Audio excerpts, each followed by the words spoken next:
brought to you by V-Guard. છે કે હર્ષ સંઘવી અને રત્નાકરજી કે જેઓ ભાજપ સંગઠનના મહામંત્રી છે તેઓ હિંમતનગર પહોંચ્યા છે. પહેલા પદાધિકારીઓ અને હોદ્દેદારો સાથે બેઠક કરશે. ઉલ્લેખનીય છે કે રાજપૂત સમાજના 50 થી 60 આગેવાનો સાથે યોજાશે બેઠક. શામળાજી હાઈવે પર એક ખાનગી હોટેલમાં બેઠકને લઈને સમાચાર, જેમાં સાંસદ દીપસિંહ રાઠોડ, ધારાસભ્ય રમણ વોરા, ગજેન્દ્રસિંહ પરમાર, પીસી બ્રંડા, ધવલસિંહ ઝાલા સહિતના ભાજપના અગ્રણીઓની સાથે બેઠક શરૂ થઈ ગઈ હોવાની જાણકારી મળી રહી છે. આપણે કહી દઈએ કે પાછલા દિવસોમાં હર્ષ સંઘવી સતત અલગ અલગ વિસ્તારોમાં બેઠક કરી રહ્યા છે અને જેમાં ક્ષત્રિય સમાજના જે અગ્રણીઓ છે તેઓની સાથે આ બેઠક થઈ રહી છે. સાથે સાથે સ્થાનિક જે ભાજપના નેતાઓ છે તેઓ આ બેઠકમાં જોડાઈ રહ્યા છે. પાછલા કેટલાક દિવસોથી સતત ચાલતી આ બેઠકનો આખરે શું નિષ્કર્ષ આવે છે તે જોવું રહ્યું.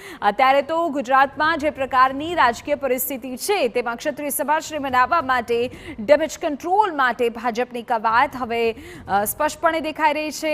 ખુદ રાજ્યના ગૃહપ્રધાન અત્યારે અલગ અલગ જે વિસ્તારો છે, જે જિલ્લાઓ છે ત્યાં બેઠક કરી રહ્યા છે. અમારા સંવાદદાતા અવનીશ ગોસ્વામી વધુ જાણકારી આપી રહ્યા છે. અવનીશ, શું બેઠક શરૂ થઈ ગઈ છે? બેઠકમાં કોણ કોણ હાજર છે? વિગતો વાત કરવામાં તો 4 ધારાસભ્યો એટલે અરવલ્લી જિલ્લાના ભિલોડા બાયડના અપક્ષ ધારાસભ્ય, આ ઉપરાંત રમણલાલ વોરા જે પૂર્વ વિધાનસભાના અધ્યક્ષ હતા અને હાલ ઈડરના ધારાસભ્ય છે, આ ઉપરાંત પ્રાંતિજના ધારાસભ્ય અને પૂર્વ પ્રધાન જે છે તે ગજેન્દ્રસિંહ પરમાર ઉપસ્થિત છે. આ ઉપરાંત વર્તમાન સાંસદ દીપસિંહ રાઠોડ, આ સિવાય સંગઠનના જે પ્રમુખ છે, મહામંત્રી છે, અન્ય આગેવાનો જે છે તેવા લગભગ 18 થી 20 જેટલા આગેવાનો ઉપસ્થિત છે. તેઓની સાથે આ બેઠક જે છે તે હર્ષ સંઘવી અને રત્નાકર દ્વારા લેવામાં આવી રહી છે. આ બેઠકની અંદર તમામ અભ્યાસ કરવામાં આવશે. અત્યાર સુધીનો માહોલ કેવો છે અને આગળની રણનીતિ શું છે તે તમામ બાબતોનો અભ્યાસ કરવામાં આવશે. કોણ કામ નથી કોને કરે છે તે તમામ વિગતો મેળવવામાં આવી રહી છે. ત્યારબાદ રાજપૂત સમાજના આગેવાનો જે છે લગભગ 50 થી 60 અરવલ્લી અને સાબરકાંઠા બંને જિલ્લાઓમાંથી ઉપસ્થિત રહ્યા છે. તેમની સાથે પણ બેઠક યોજવામાં આવશે. તેઓની નારાજગી જે છે તેને સાંભળવામાં આવશે. જે રૂપાલાના મુદ્દે વિરોધ થઈ રહ્યો છે તે વિરોધને ડેમેજ કંટ્રોલ કરવા માટેની કાર્યવાહી જે છે તે કરવામાં આવશે.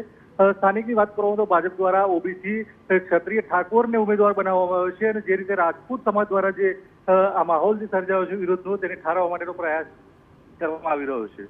બિલકુલ અવનીશ, અને પ્રયાસ સ્પષ્ટપણે દેખાઈ પણ રહ્યો છે કારણ કે પાછલા દિવસોમાં અન્ય અલગ અલગ જિલ્લાઓની મુલાકાતે પણ હર્ષ સંઘવી જઈ ચૂક્યા છે.